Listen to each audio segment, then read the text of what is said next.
Песенный конкурс «Евровидение-2017» проведут в Киеве. Об этом объявили гендиректор национальной телекомпании Украины Зураб Аласаня и министр культуры Украины Евгений Нищук. Проведут песенный конкурс на левом берегу столицы в Международном выставочном центре. При выборе победителя сыграла роль современная транспортная инфраструктура Киева, наличие 3 аэропортов и опыт в проведении подобных мероприятий. Среди главных требований – безопасность всех участников и гостей. В этом году в Евровидении победила украинская певица крымско-татарского происхождения Джамала.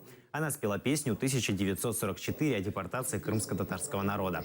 После победы Джамалы принять песенный конкурс согласились 6 городов Украины – Киев, Одесса, Львов, Харьков, Днепр и Херсон.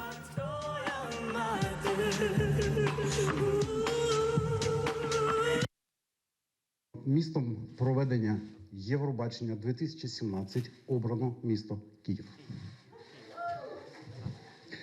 19 голосів було при голосуванні за місто Київ, 2 голоси були за місто Одеса і 1 утримався. Дуже важливо було зосередитись на тому, щоб якомога менше було витрачено або ж було перекрито державний бюджет саме містом, яке бере на себе відповідальність проводити Євробачення.